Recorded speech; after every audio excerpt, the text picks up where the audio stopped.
Hello dear students, welcome you all in our English virtual class. We have learned about pronoun and its kind previously. In this video lecture, I am going to teach you the rules for plural noun. But before we start, as usual, I have some wise words said by Napoleon Hill. Let's see, what did he say?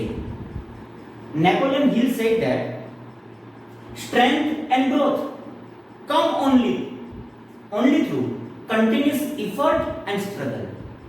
આનો ભાવાર્થ કંઈક એવો થાય, strength that means તાકાત, ચાલક બળ, અને growth એટલે કે વૃદ્ધિ. આ બંને આવે છે કોના દ્વારા? કન્ટિન્યુઅસ એફર્ટ એન્ડ સ્ટ્રગલ એટલે તમારા સતત ચાલતા એવા પ્રયત્નો, અને સ્ટ્રગલ એટલે સંઘર્ષ. You know, Napoleon Hill was one of the great thinker and writer of America. He had written a book, Think and Grow Rich, which was included in the list of top 10 bestseller book. He rightly said about the importance of struggle. You know, struggle is the precondition for the growth. In sense, struggle is like in a form of training.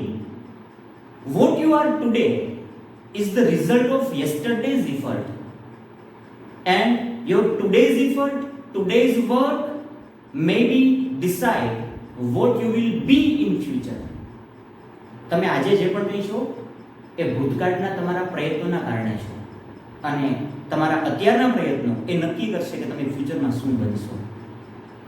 આ present સમયની અંદર આપણે જોઈએ છીએ કે ઘણા લોકો થોડા ઘણા વિક્ષેપો કે કોઈ પ્રકારના સર્કમસ્ટન્સીસના કારણે એ પોતાના ઉદ્દેશ્યને લક્ષ્યને છોડી દે છે, વચ્ચેથી પડતું મૂકી દે છે. સંસ્કૃતમાં એક સરસ એવો સુવિચાર છે, સુભાષિત છે, પ્રારંભ્યતે ન ખલું વિઘ્ન ભયેન નિશ્ચયે. એટલે કે નિમ્ન પ્રકારના માણસો, જે લોકો જેમની મનની શક્તિ નિમ્ન પ્રકારની હોય છે, એવા લોકો વિઘ્નના ભયથી પ્રારંભતે ન ખલું, ખરેખર કોઈ કાર્યનો પ્રારંભ જ કરતા નથી. પ્રારંભ કરેલા કાર્યને વિઘ્ન વિહિતાઃ વિરમતિ મધ્યાઃ. જે લોકો મધ્યમ પ્રકારના માણસો છે તે પ્રારંભ કરેલા કાર્યને વિઘ્નના આવવાથી કે વિઘ્ન પડવાથી કે વિક્ષેપ થવાથી વચ્ચે જ છોડી દે છે. વિઘ્નેહિ પુનઃ પુનઃ અપી પ્રતિહન્યમાના. વિઘ્નો વડે વારંવાર હણાતા હોવા છતાં પણ, અર્થાત દુઃખિતતા હોવા છતાં પણ, પ્રારંભ કરેલા કાર્યને ચ ઉત્તમ જનાઃ, ઉત્તમ પ્રકારના લોકો ન પરિત્યજ્યંતિ, ક્યારેય ત્યજતા નથી. આપણે પણ જીવનના અનેક ઝંઝાવાતો, અનેક સંઘર્ષો અને અનેક વિક્ષોભોની સામે હારીને આપણા કાર્યને છોડી દેવાને બદલે તેને વળગી રહીએ, આપણા ઉદ્દેશ્યને હંમેશા વળગી રહીએ. આવા એક સારા વિચાર સાથે લેટ્સ બિગિન અવર લેક્ચર. આપણે આ નવા ટોપિકની શરૂઆત કરીએ. Okay, so previously we have discuss about the pronoun and its kind. I hope you will all understand it properly. Basic ગ્રામરનો આ પાંચમો લેક્ચર છે આપણો, અને આની અંદર આપણે પ્લુરલના રૂલ્સ વિશે ભણવાના છીએ. ધોરણ 5 થી લઈ અને 12 સુધી, અને ઇવન તમે કોઈ કોમ્પિટિટિવ એક્ઝામની તૈયારી કરતા હો, કોઈ પરીક્ષા તમે આપતા હો, તો એના માટે પણ આવી એક્ઝામની અંદર તમને કેટલીક વખત પ્લુરલ નાઉન પૂછી નાખે છે. સાવ સિમ્પલ વસ્તુ છે, બટ ઘણી વખત આપણે ગૂંચવાઈ જઈએ છીએ જો આપણને પ્રોપર રૂલ ખબર ના હોય તો. ઇવન 12th ની અંદર અને 11th ની અંદર આપણા વિડિયો લેક્ચર્સ છે 11th અને 12th બંને માટે લાગુ પડે એવા છે.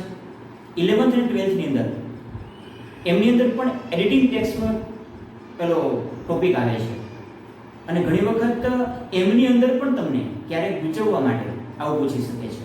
આ સિવાય 10th માં 8th 9th અને પ્રાઇમરી લેવલ પર પણ તમને ઇરર કરેક્શનનો ટોપિક પણ આવી શકતો હોય, એમાં પણ તમને પૂછી શકે છે. તો પહેલા આપણે જોઈએ પ્લુરલના શું નિયમ છે.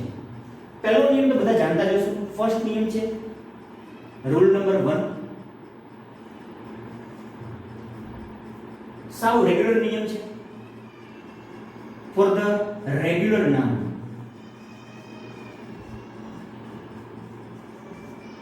જે રેગ્યુલર નાઉન છે તેમની સાથે પાછળ એડ કરવાનું છે માત્ર ને માત્ર s. That means આની અંદર only add s. તમે કોઈ પણ નામની પાછળ s પ્રત્યે લગાડી દો. જોજો એપોસ્ટ્રોફી s નથી, આ s પ્રત્યે લગાડશો તો એનું પ્લુરલ બની જશે. કેવી રીતે? એક્ઝામ્પલ જોઈએ આપણે.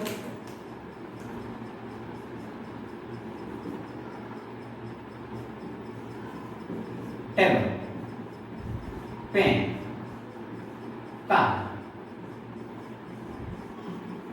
Book,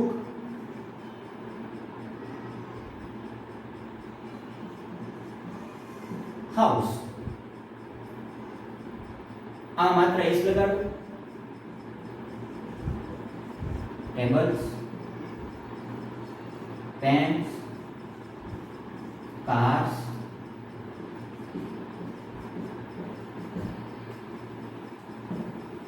books and houses.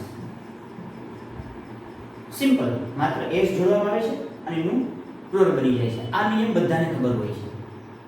Now second, બીજો નિયમ, જો કોઈ નાઉન છે, આ નાઉનના અંતમાં હું શબ્દ લખું છું, એમાંનો કોઈ પણ શબ્દ આપેલો હોય, એવા નાઉન કે જે noun ends with s, double s, ch, s, h, x કે પછી z,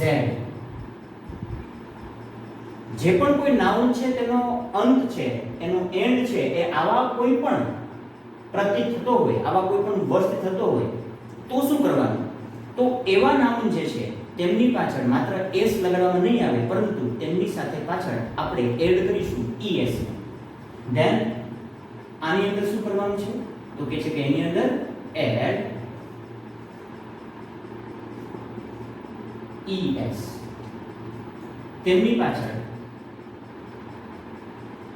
es એડ કરવાનું છે. અહીંયા હું લખી નાખું છું. નાઉન અને તેમની પાછળ આવા નાઉન કે જેમની પાછળનો પ્રત્યય આવા શબ્દ આપેલા હોય તો તેમની પાછળ માત્ર શું એડ કરવાનું? es. કેવી રીતે જોઈએ આપણે? એક્ઝામ્પલ જોઈએ.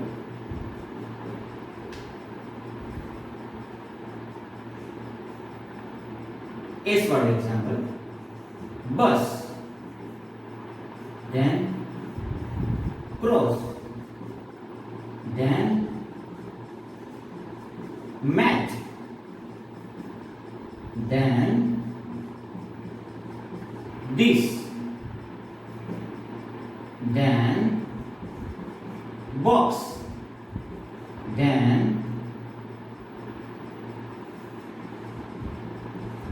quiz.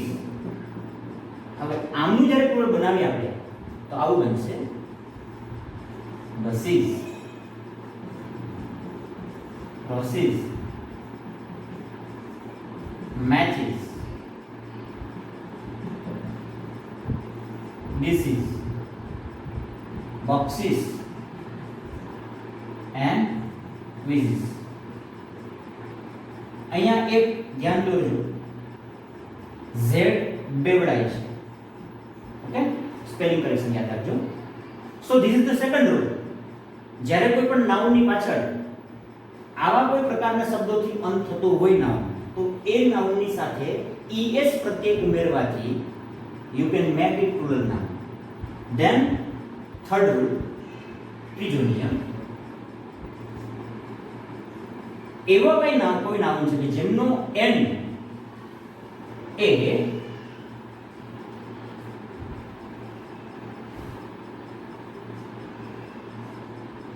એફ કે એફ ઈ સ્મોલર લખું છું એફ અથવા તો એફ ઈ આ બંનેમાંથી કોઈ પણ એક વર્ડ્સથી એમનો જો અંત થતો હોય ધેટ મીન્સ એમના એન્ડમાં આપેલા હોય તો then you have to change તો તમારે શું કરવું પડશે યુ હેવ ટુ એડ તમારે એની સાથે આઈ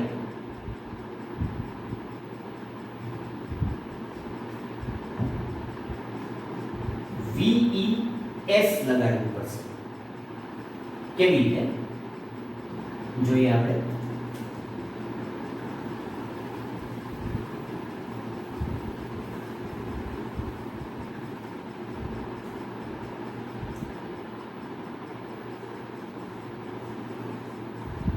leaf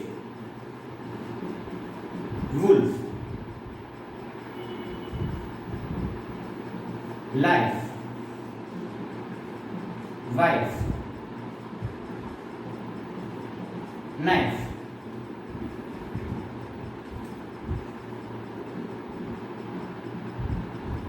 leaf છે તો leaves બનશે wolves lives wives knives આવી રીતે તમે એનું રૂલ બનાવી શકો છો આ રૂલને ખાસ તમારે યાદ રાખવાનો છે કારણ કે મોટાભાગના વિદ્યાર્થીઓ આમાં મિસ્ટેક કરે છે છતાં પણ આની અંદર પણ કેટલાક એક્સેપ્શન છે મતલબ કે કેટલાક અપવાદ પણ હોઈ શકે છે કયા અપવાદ છે હું સમજાવું છું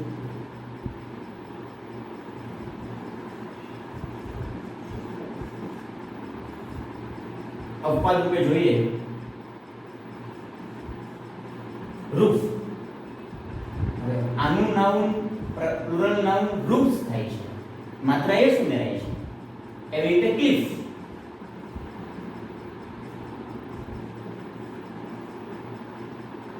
ક્લિફ્સ થશે તો આ બંને એના અપવાદ રૂપ છે આવા કેટલાક શબ્દો અપવાદમાં પણ હોઈ શકે છે તમારે એ પણ ધ્યાનમાં રાખવાના છે નાઉ fourth rule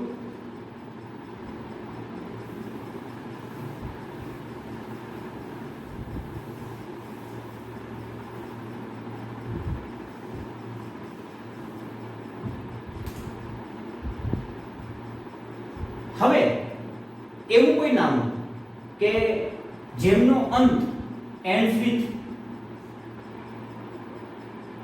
y એનો અંત થતો હોય y થી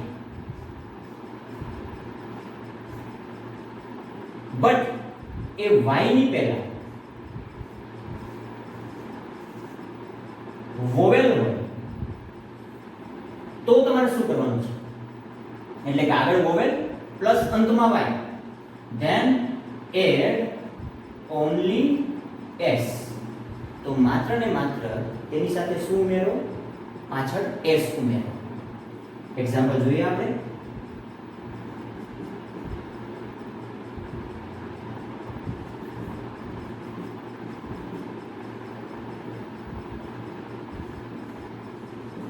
day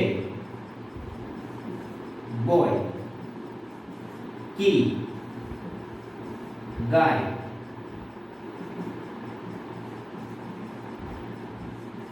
donkey હવે તમે જોઈ શકો છો in all these type of words આ બધા જ વર્ડ્સ ની સાથે there is y અંતમાં શું આવેલો છે y but before y ની એક્ઝેક્ટ આગળ શું આવેલું છે આ શું છે વોવેલ વોવેલ મતલબ કોને કહી શકાય તો કે છે કે સ્વર જો કોઈ પણ સ્વર આપેલો હોય તો શું કરવાનું છે તમારે તો માત્ર ને માત્ર તમારે તેમની પાછળ માત્ર s ઉમેરવાનું છે કેવી રીતે જોઈએ example days, boys, keys, guys, donkeys. માત્ર તમે પાછળ એસ ઉમેરો છો. બટ હવે આ જ નિયમ નંબર 4, નિયમ નંબર હવે 5 જોઈએ. 5 ની અંદર થોડું ટ્વિસ્ટ છે. શું ટ્વિસ્ટ છે? ends with y, અંત y થી થાય છે, બટ y ની સાથે એની આગળ એક્ઝેક્ટ આગળ વોવેલ નથી, બટ શું છે? કોન્સોનન્ટ છે. એટલે કે વ્યંજન આપેલું હોય.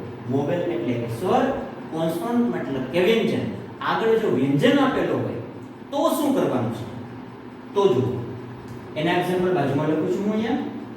તો તેમની સાથે માત્ર એકલો s ઉમેરાશે નહીં, પરંતુ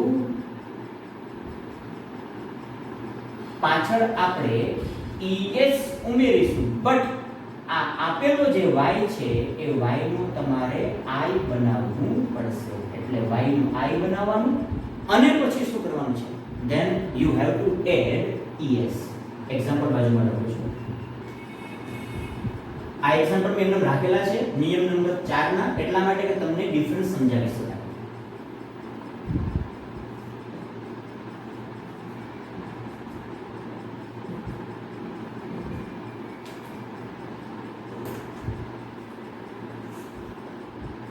एग्जाम्पल है city, then bed, then story, then lady, country.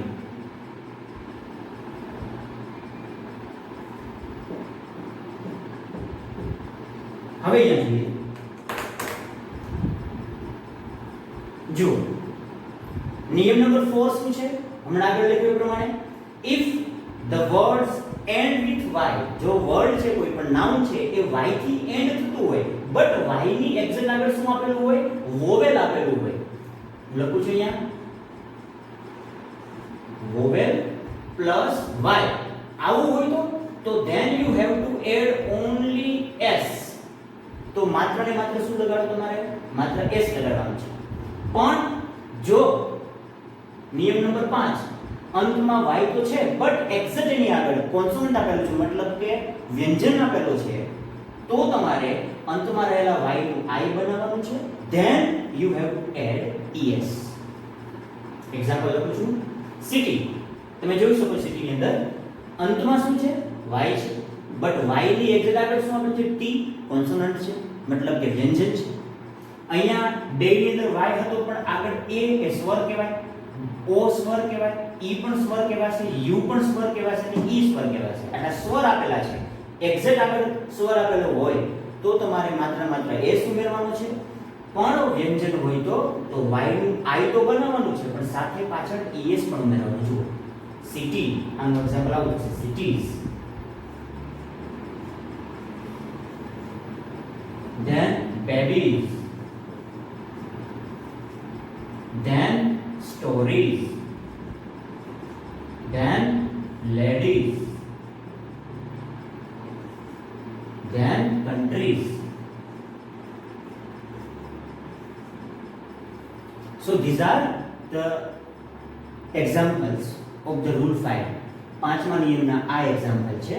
આ ચોથા નિયમના હતા, મેં રાખેલા છે એટલા માટે કે તમને ડિફરન્સ સમજાવી શકાય.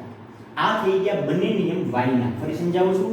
રૂલ નંબર 4 y નો, જો y ની આગળ વોવેલ હોય અને પાછળ y હોય તો માત્ર એકલો s લગાડવાનું છે.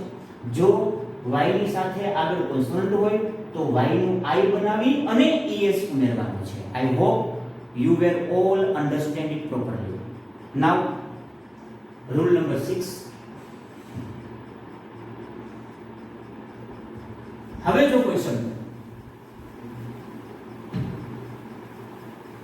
એનો એન્ડ આવતો હોય, મતલબ એન્ડ થતો હોય o થી, if any word ends with o, article O થી સોરી વોવેલ ઓ થી અને એ ઓ ની સાથે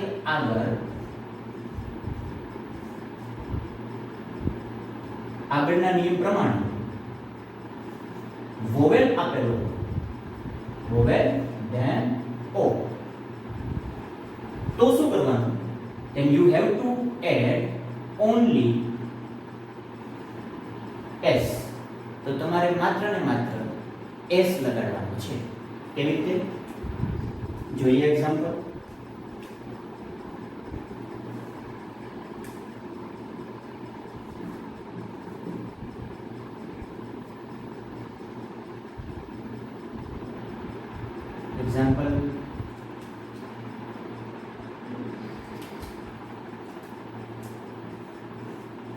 zoo then radio then stereo then video then camera જો અંતમાં શું છે આપેલું ઓ બટ ઓ ની સાથે તેમની એક્ઝેક્ટ આગળ શું આપેલું છે વોવેલ ઓ વોવેલ કહેવાય ઈ પણ વોવેલ કહેવાશે અહીંયા ઈ આઈ અને આ ઓ ફરી પાછું તો આનું પ્લુરલ કેવી રીતે બનશે only S zoos radios stereos videos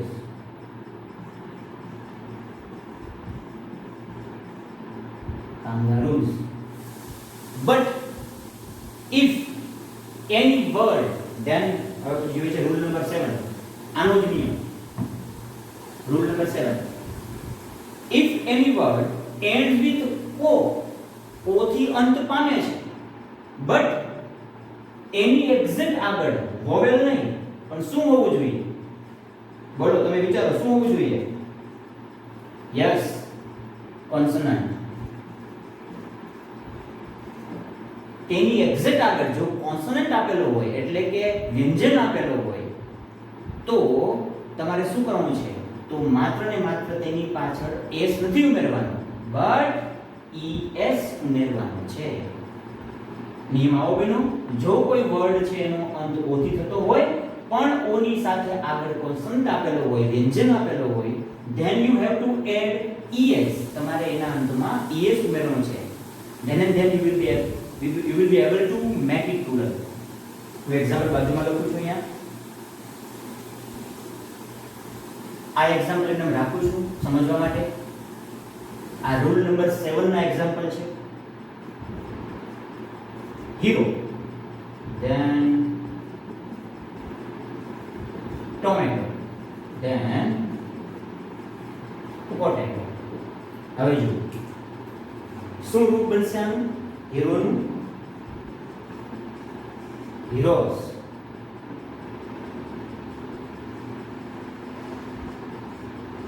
tomatoes and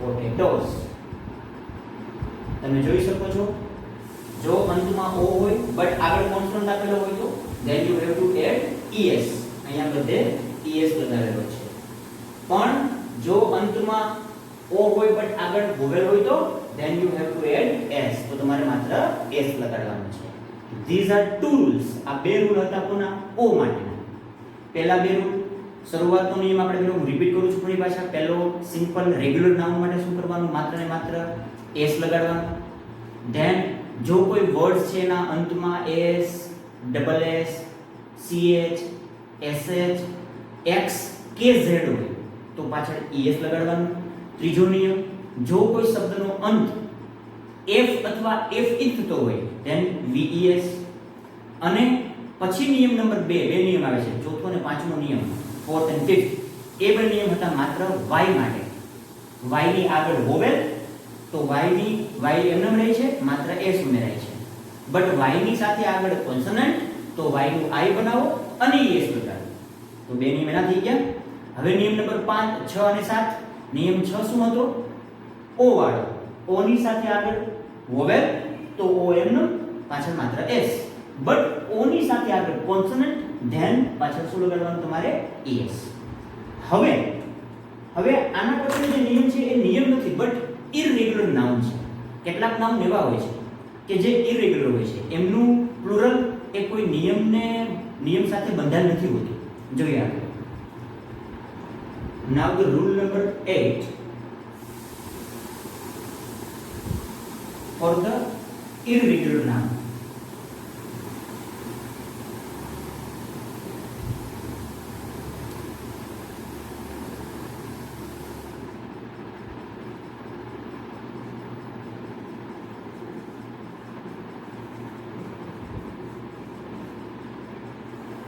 આ કેટલાક અનિયમિત રૂપો હોય છે. જોઈએ આપણે. એક્ઝામ્પલ, જેમ કે main, then woman, then child,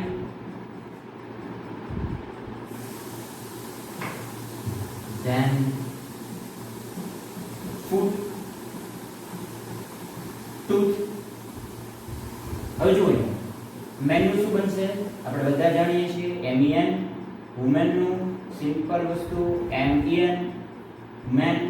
child એનું શું બનશે? ચિલ્ડ્રન. ધેન ફૂટ એનું બનશે ફીટ. Tooth, teeth. હજી એક મને યાદ આવે છે. યસ, જો આ એક રૂપ અપવાદમાં છે. પર્સન એટલે વ્યક્તિ, પણ એના માટે એનું એક વ્યક્તિ માટે પર્સન કહી શકાય કે એક વ્યક્તિ હતા, બરોબર? આનું પર્સન્સ પણ થઈ શકે, કોઈ જગ્યાએ પર્સન વાપરી શકાય, બટ એનું નાઉન બનાવતા હોય, પ્લુરલ બનાવવું હોય તો એના માટે પીપલ પણ આવી શકે છે. ઓબ્વિયસલી પીપલ એ એક બહુવચન નામ છે. શું કામ? પીપલ એટલે લોકો, તો લોક એક ન હોઈ શકે, લોકોમાં ઘણા બધા હોય. બહુવચન કોને કહેવાય? એક થી વધી અને બે થાય એટલે કેવા બની જાય? બહુવચન બની જાય. એટલે એક સિંગલ વ્યક્તિ માટે તમે પર્સન કહી શકો, બરાબર? there are many persons એમ પણ કહી શકાય, ઘણા બધા વ્યક્તિઓ હોય એમ પણ કહી શકાય. બટ એનું નાઉન કેટલીક વખત પ્લુરલ બનાવવા માટે પર્સનનું પીપલ પણ વાપરી શકવામાં આવે છે. તમને કદાચ કોઈ ટ્વિસ્ટ કરીને પ્રશ્ન પૂછે તો આવી શકે એવું કે ભાઈ પર્સનનું પ્લુરલ શું બનાવી શકાય? પર્સન્સ ઓબ્વિયસલી થઈ શકે છે, ઘણી જગ્યાએ પણ વપરાય છે, બટ પીપલ પણ વાપરી શકાય છે. અને પીપલ એ ક્યારેય એક વ્યક્તિ માટે વાપરી શકાતું નથી, હંમેશા ઘણા બધા લોકો માટે વપરાય છે. એટલે આ થોડું અપવાદમાં છે, અને યાદ રાખજો આ અપવાદમાં છે. ઓકે, નાઉ લાસ્ટ નિયમ, છેલ્લો નિયમ. હવે આ છેલ્લો નિયમ છે એ કોઈ નિયમ નથી, પણ એ પણ આની જેમ જ કેટલાક ઇરરેગ્યુલર નાઉન છે કે જે નાઉન એવા છે કે there is no change, એમની અંદર કોઈ ચેન્જ નથી આવતો એનું પ્લુરલ બનાવતી વખતે. 9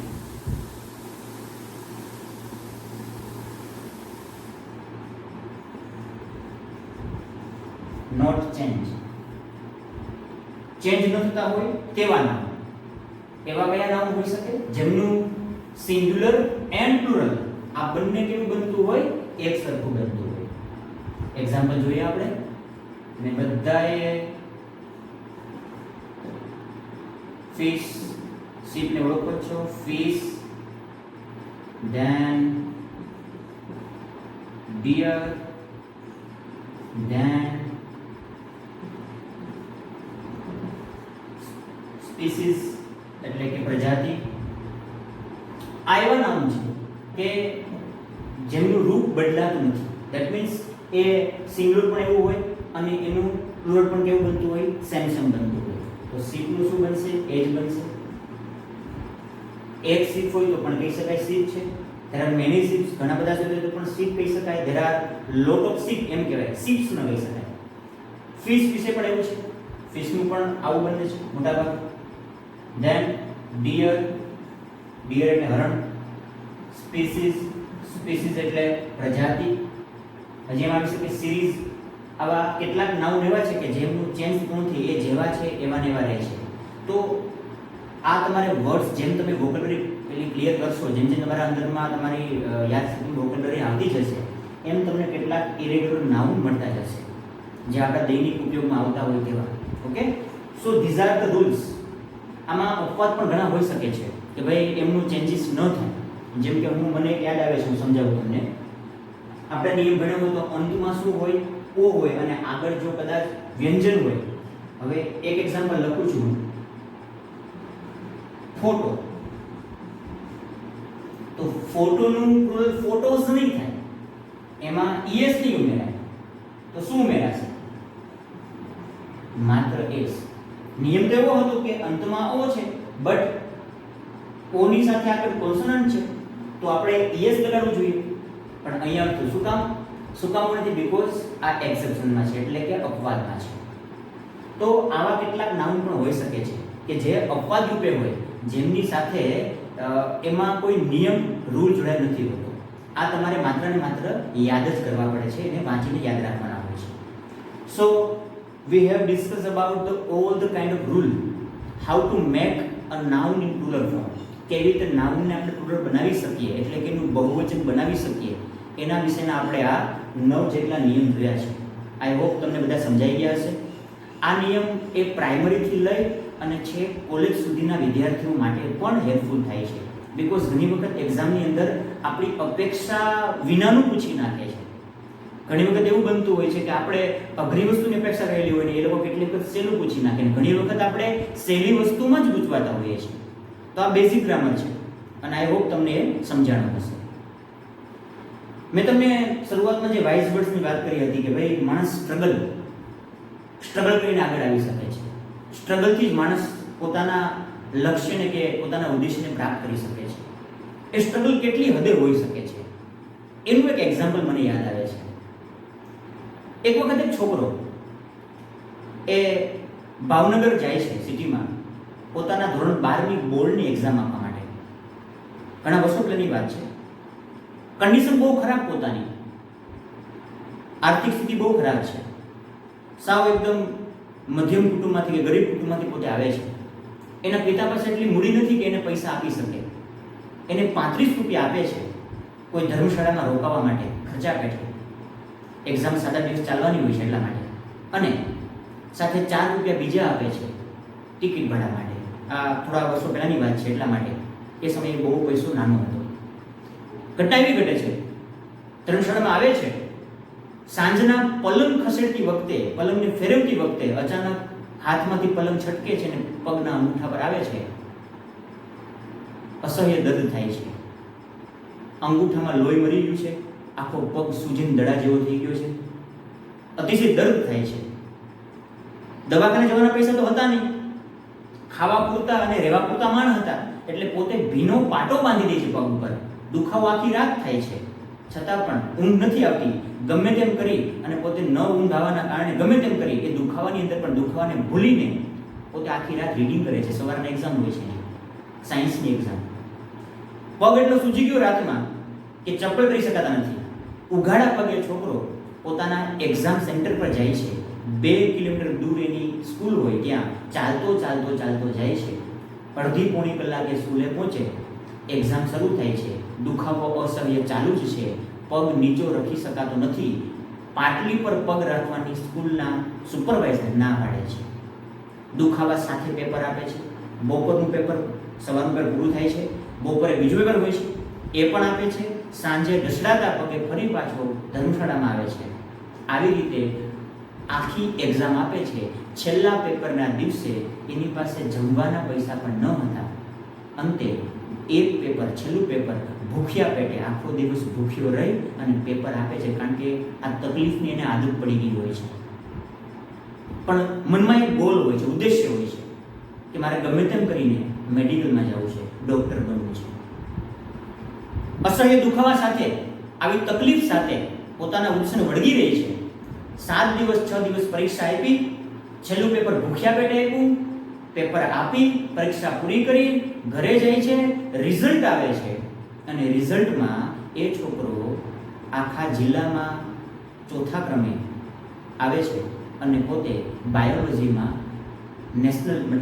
રાષ્ટ્ર લેવલ પર એટલે કે રાજ્ય કક્ષાએ એટલે કે આખા રાજ્યમાં એ 1 થી 4 કે 5 નંબરમાં આવે છે બાયોલોજીની અંદર.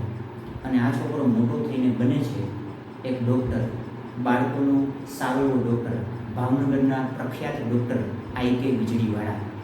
જી હા, આ વાત એની છે. આપણે પણ એના જીવનમાંથી પ્રેરણા લીધા જેવી છે. ઘણી વખત આપણે ઇંગ્લિશ કેટલું નથી આવડતું એવું સમજીને આપણે એને જતું કરી દઈએ, એનાથી દૂર ભાગીએ છીએ. પણ તમારે ઇંગ્લિશ શીખવું છે, તમને શીખવાની અંદરથી તમન્ના છે, ધગશ છે, તો એને વળગી રહેજો. એ રાતમાં નહીં આવડી જાય, એક રાતમાં. કોઈ માણસ છે, કોઈ પ્રયત્ન કરે તો એ ઓન ધ સ્પોટ કંઈ સીધો કોઈ સીડીને કૂદકું મારીને ચડી શકે નહીં. પણ એક દિવસ તમને ચોક્કસ આવડશે. એક જ દિવસમાં નહીં આવડે, પણ એક દિવસ ચોક્કસ આવડશે. આપણે પણ આપણા ઉદ્દેશને વળગી રહીએ, આપણા ગોલને વળગી રહીએ. આવા સરસ વિચાર સાથે આજના લેક્ચરને પૂરું કરીએ. Thank you all. જય શ્રી કૃષ્ણ. આવજો.